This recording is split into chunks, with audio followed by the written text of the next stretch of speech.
1800 hours, Pakistan Standard Time. Assalamu alaikum. This is Radio Pakistan. The news read by Aisha Nayab. First, the headlines. Prime Minister will embark on a two-day official visit to Colombo tomorrow to further enhance bilateral cooperation in diverse sectors. Information Minister says transparency in political system is inevitable for strengthening democratic norms. Director General ISPR says Operation Raddul Fasad has achieved significant milestones in all domains to ensure durable peace across the country.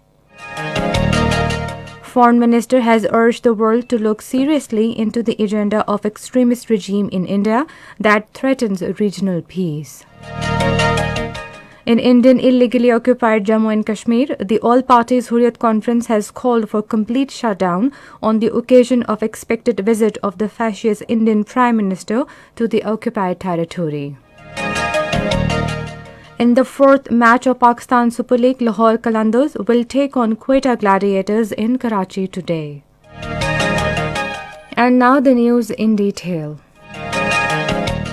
Prime Minister Imran Khan will embark on a two-day official visit to Sri Lanka tomorrow on the invitation of his Sri Lankan counterpart Mahinda Rajapaksa. He will be accompanied by a high-level delegation including members of the cabinet and senior officials. The Prime Minister will hold meetings with President Gotabaya Rajapaksa and Prime Minister Mahinda Rajapaksa during his visit. The leaders of both sides will exchange views on key regional and international issues.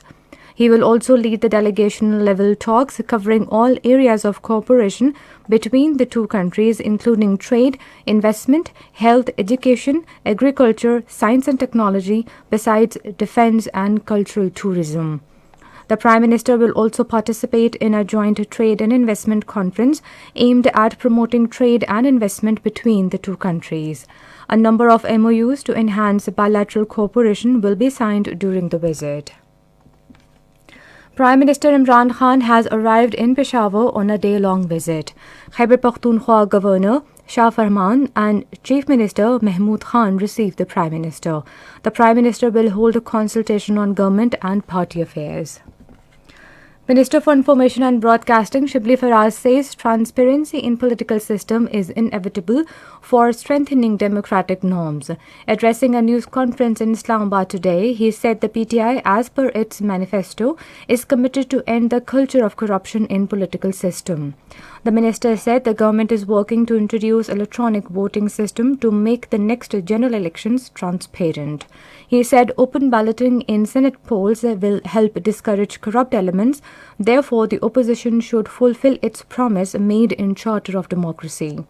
To a question, Shibli Faraz said timely measures to control the prices of essential commodities are yielding positive results as prices of various goods are declining. The National Assembly was informed that Pakistan Railway is going to upgrade the main Line 1 track from Peshawar to Karachi under China-Pakistan Economic Corridor that will enable the train to get the speed of 160 km per hour. Responding to a question during question hour, Railways Minister Azam Sawati told the House that the track would be fenced from both sides and level crossings would be converted to overhead bridges and passes to prevent accidents. Director General ISPR Major General Babar Iftikhar says Operation Raddul Fasad has achieved significant milestones in all domains of ensuring durable peace across the country. Addressing a news conference in Rawalpindi this afternoon on the completion of 4 years of Raddul Fasad, he said the security forces carried out the operation under two-pronged strategy of counter-terrorism and counter-violence with support of people, which has produced positive results in various areas. Major General Babar Iftikhar said a total of 375,000 intelligence-based operations were carried out across the country since the start of the operation in 2017 and restored a straight red over area of 7,500 square kilometers. The DGISPR said 353 terrorists were killed and hundreds of others were arrested during the operation. He said most of the over 5,000 threat alerts were neutralized before their materialization during the last 4 years. He said over 72,000 illegal weapons and 5 million ammunition were recovered.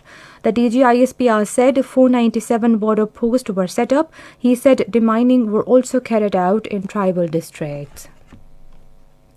4 women have been killed in a terrorist attack in Mirali area of North Waziristan district. District Police Officer North Waziristan Safiullah Khan said the 4 ladies working for a local NGO were attacked in their vehicle in Ipi village. This is Radio Pakistan. Foreign Minister Shah Mahmood Qureshi has urged the international community to take a strict look into the malicious Indian propaganda defaming Pakistan. Addressing a webinar in Islamabad today, he said revelations of EU Disinfo Lab corroborates our long-held position about India's incurable obsession with Pakistan. Shah Mahmood Qureshi also urged the EU authorities to take notice of a massive campaign against Pakistan and not to let their legal frameworks or institutions be misused. He called upon the world to take notice of the RSS-BJP's regime's agenda, which threatens regional peace and continues to manipulate the international system for its own nefarious ends.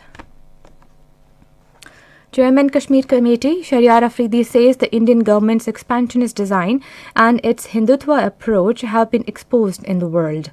Addressing a seminar titled Disinformation as a Tool of Strategic Warfare, organized by Institute of Regional Studies in Islamabad today, he said the revelations about Indian disinformation network against Pakistan by EU Disinfo Lab have unveiled the real face of India before the world.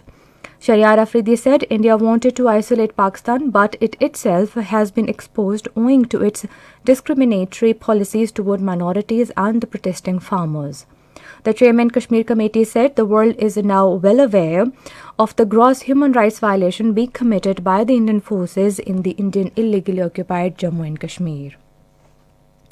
In the illegally occupied Jammu and Kashmir, the All Parties Hurriyat Conference has reiterated its call for complete shutdown on the proposed visit of the fascist and killer Prime Minister of India, Narendra Modi. The APHC spokesman in a statement issued in Srinagar today appealed to the people to hoist black flags in every nook and corner of the territory as a mark of strong protest against the visit. Terming the Indian policy on Kashmir as a replica of Israel's policy, he urged the United Nations Secretary General to take a serious action against India for effecting drastic demographic changes in the territory to upset its Muslim majority status. In India, the farmers' protest against the 3 controversial farm laws has entered into 87th day to date as lawmakers and farmers' union representatives failed to reach an agreement. Farmers Union leader Rakesh Thekat, who represents the Bharatiya Kisan Union, is set to hold a series of Kisan Mahapanchayat to garner support against the 3 farm laws. Leader of the farmers said, "Our objective is to get the black laws enacted by the Modi government repealed."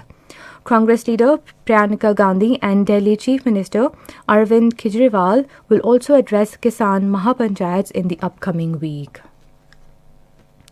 Iran and the global nuclear watchdog, the International Atomic Energy Agency, have agreed on temporary measures to offset Iran's decision to restrict access to inspectors. IAEA Chief Rafael Grossi told reporters after a visit to Iran that it would enable the agency to retain the necessary degree of monitoring and verification work. Lahore Qalandar will take on Quetta Gladiators in the 4th match of Pakistan Super League in Karachi today. The match will start at 1900 hour Pakistan Standard Time. And finally, the weather. Cloudy weather with rain and snowfall is expected in Upper Khyber Pakhtunkhwa, Gilgit-Baltistan, Kashmir during the next 24 hours. However, cold and dry weather is likely to prevail elsewhere in the country. Light rain and drizzle is also expected in Potohar region. Fog is also likely to prevail over plain areas of Punjab. That is the end of the news. For more news and analysis, log on to our website radio.gov.pk and also watch live video streaming of our bulletin on the link facebook.com/Radio Pakistan News.